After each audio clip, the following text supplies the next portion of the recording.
Good afternoon. Welcome to episode 70 of the Blunt Talk Sports Podcast. I'm your host, Anthony Wright, coming to you from the beautiful and comfortable confines of Atlantic City, New Jersey. Wherever you may be watching or listening, I thank you as always. Like, share, and subscribe. It helps the channel. You can check us out on Apple Podcasts, Spotify, and as well as on Substack. All right, Bird Gang. You already know, Fly Eagles Fly. This is that episode y'all was waiting for. Eagles training camp update for practices days 10 through 12, as well as for my paid subscribers, my loving subscribers on Spotify and Substack.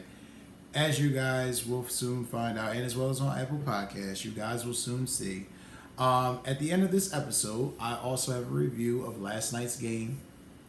Good review of the game. Got a lot of viewpoints. I watched it live, so got to take a lot of good notes, things that I saw, things that I didn't like.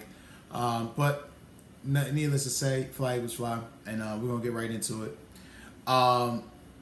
This was interesting because we knew this whole week, they were going to be practicing against New England in the joint practices.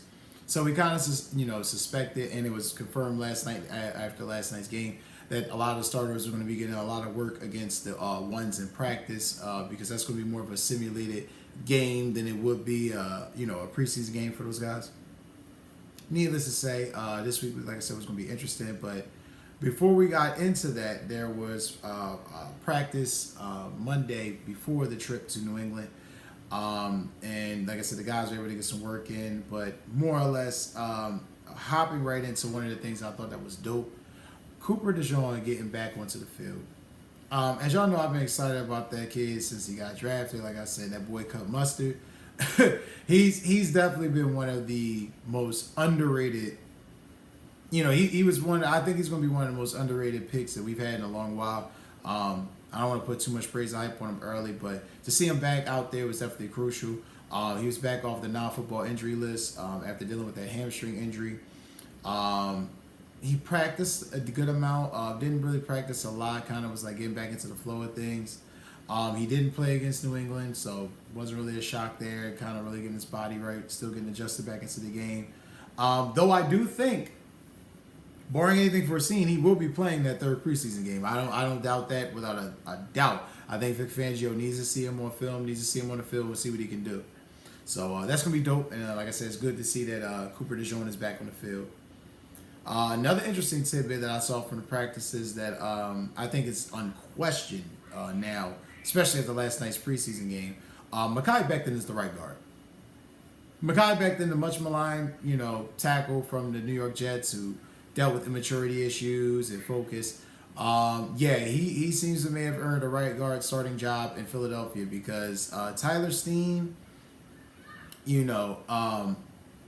unfortunately, as you guys, if you watched last night, he dealt with the injury. But you're going to have to play your ass off to even get that job back. And I don't know. Because the way Jeff Stoutland's coaching this guy and the way the reports are from what I've been reading and seeing and things that we've been hearing about in camp, I don't know if Tyler Steen's even going to be able to get that job back. So, like I said, but he dealt with the injury. I'll touch on that later in this episode. Tyler Steen did in the middle of the game yesterday. Nakobe Dean was getting reps in a lot of different packages. However, doesn't mean he'll get a starting spot. I'll touch on that also too later in this episode. But getting into another guy that I thought played well, practiced well throughout the week was Isaiah Rodgers. Getting most of his reps at right corner. It seems like it's really his job to lose. It seems like the more and more he's playing, the more he's getting into a rhythm and into his game. However, with all these cornerbacks, I don't know what the plan is. So, very interesting to see, what they do. It's very diverse on defense. Interesting times because it's been a long time since Philadelphia had a room full of defensive backs. Maybe in my lifetime ever.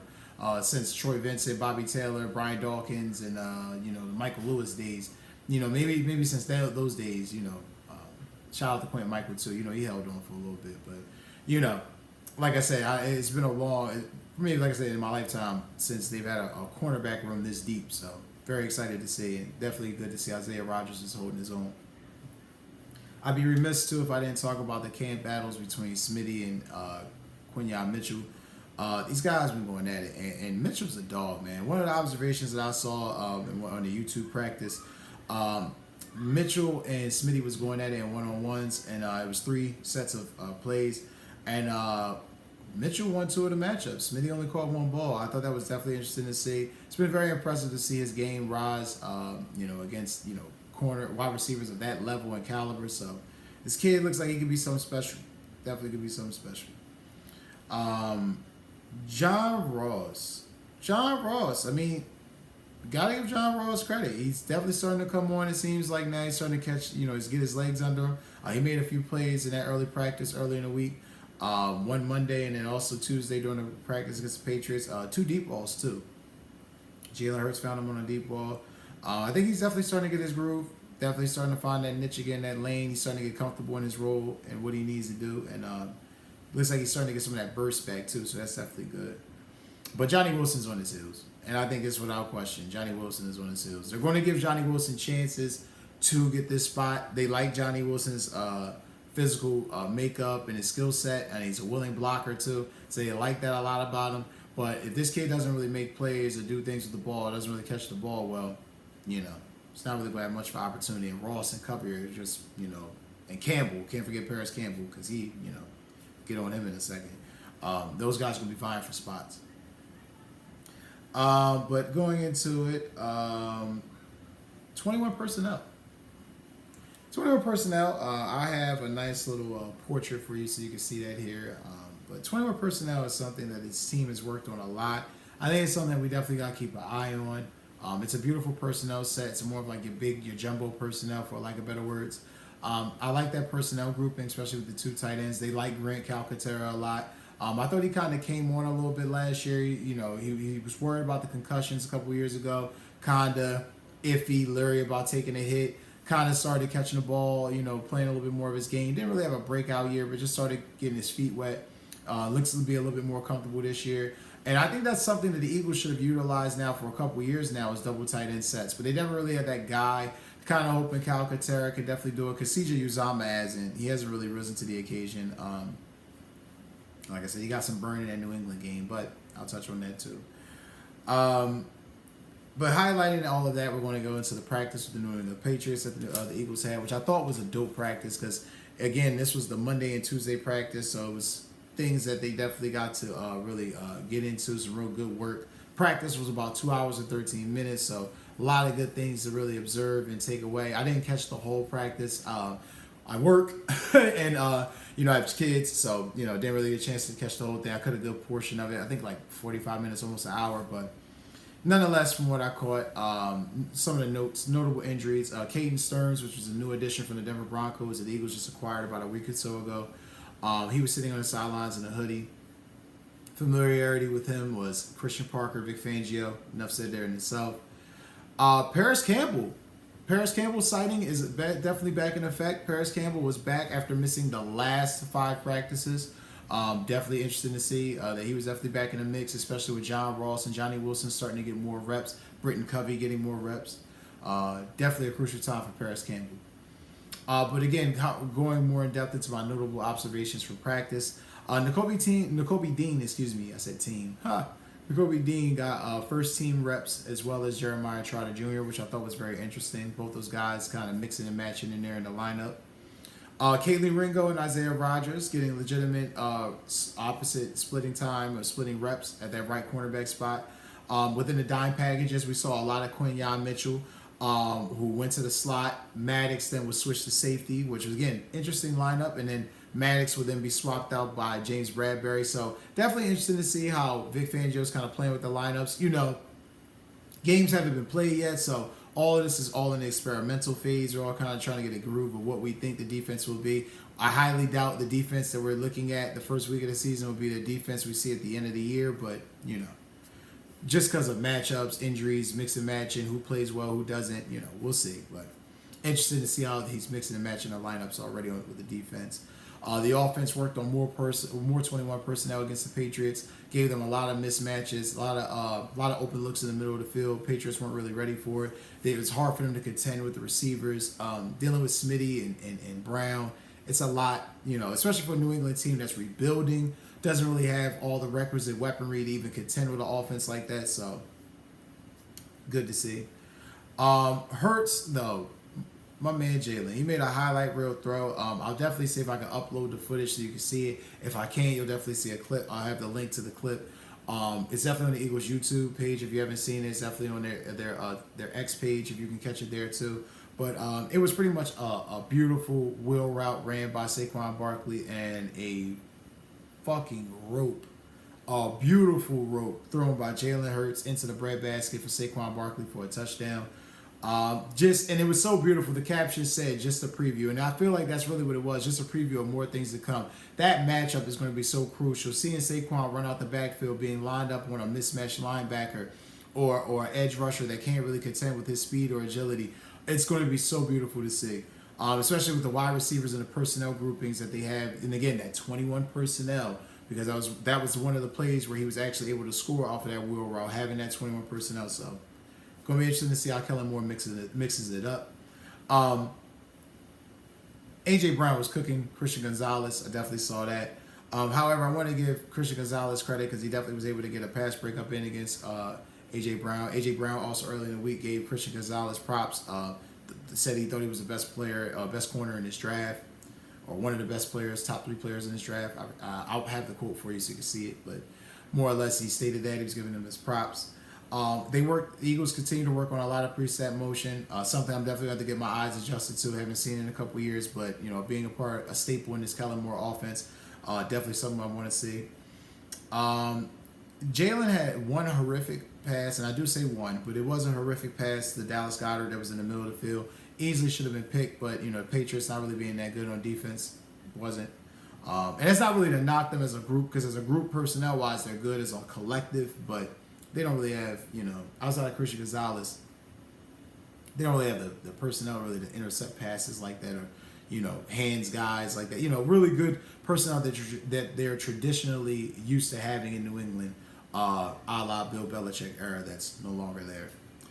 But be that as it may, Eagles D-line continued to dominate the Patriots offensive line. That Patriots offensive line looked hot garbage. I mean, hot trash against the Eagles defensive line. It's definitely something to keep an eye on throughout the year. I kind of predicted that a year ago when the Eagles had practice against the Browns, and I kept talking about the guard play with people I knew, and that was something that wound up being an issue for the Browns. I do think the Patriots, seeing how how unimpressive they looked against the Eagles defensive line, it's going to be hard for me to believe that they're going to be good throughout the season. So any good defensive lines, if you're a betting man, you're betting against New England, definitely take the D-line that week for sacks, because they're going to be plentiful. Definitely plentiful. They're going to be banking on Brissett and Drake May to be able to run behind that damn offensive line.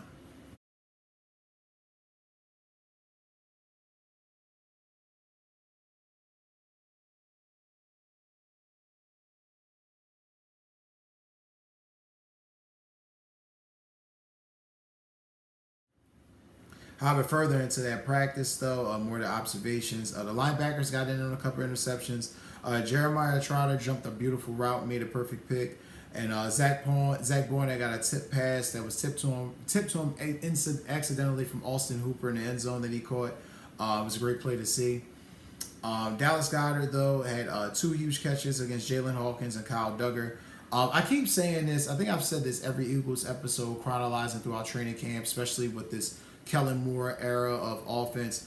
It is going to be crucial what Dallas Goedert can do for this team. And I think Dallas Goedert is primed for a breakout year. I think Dallas Goedert has been a missing link. I think Jalen hasn't went to him enough in the middle of the field. And I think, like I said, I think he's definitely going to be huge for this team this year. Hopping into more of my observations, Moro Ojomo starting to turn more heads. This kid's definitely starting to perform, and this is coming from a guy who's second year removed out of University of Texas, hasn't really played a lot of football like that. Really starting to get more comfortable playing the game. I'm impressed by what I'm seeing from this guy. Showing more of his repertoire, his bag, for so to speak, in practice. I worked on a couple swim moves, kind of caught a couple guys slipping with that. Bryce Huff, you can see he's starting to get more comfortable in his role, definitely. Excited to see what he potentially could do. Nolan Smith as well flashed in that group, flashed again as well in practice throughout the week. John Ross again as well made plays, 2 big plays, a deep ball One showcasing his ability to find his way to the ball as well, tracking back to the ball. He's definitely trying to earn a roster spot, definitely trying to maintain a job. He did have a bad drop though in the middle of the field. It was like a 20-yard bomb where if he had caught it, even with the pass interference that in a realistic game that would have been called, definitely had the Eagles set up in goal to go position. He dropped it, so definitely not a good look, but a lot of good promise that we've seen from John Ross. So I don't really want to badger him or butcher him too much for that, but you got to catch passes like that, especially them 20-yard bombs. That's what you call, field eating, yards, chunk plays, for lack of better words. You get chunk plays like that, you got guys dropping the ball. That's an easy way to get benched and not play, especially when you got guys vying for that third wide receiver spot. So, Jalen Hunt, though, this I kind of got picked a little bit up from CSN Philly, recapping the Surviving Camp series with Jalen Hunt. He touched on a lot of different things, and in this episode, he spoke about his first game against Baltimore, which I didn't really get to highlight. I gave him props on how he played, but I didn't really get to highlight how well he played. He had 24 defensive snaps and 12 on special teams. Altogether, he had 3 solo tackles and 1 on special teams, so he was all right. He wasn't, great, but he made, definitely he was visible. Vic Fangio definitely liked what he saw from him. I'll have the comments here so that way you can see him. But he definitely liked what he saw against from Jalen Hunt against Baltimore. Definitely thought he played better than what he showed in practice, so definitely good to see. He worked a lot on dropping in coverage. He spoke on how he's trusting his coaching. He's been getting in touch and in tune with Bryce Huff a little bit more, which who's assisting him as well, which I thought was quite interesting because if being he's a guy backing up Bryce Huff, if he can get that type of skill set, he play in coverage like that and rush the passer. I mean, sky's the limit for this Eagles defense and what Jalen Hunt could be. And he said he wants to work on being more detailed against New England. I'll touch on what I thought he did in that game. But definitely, interesting stuff. And then we're going to hop right into it now. This information is going to be pretty much from the Eagles and Patriots game.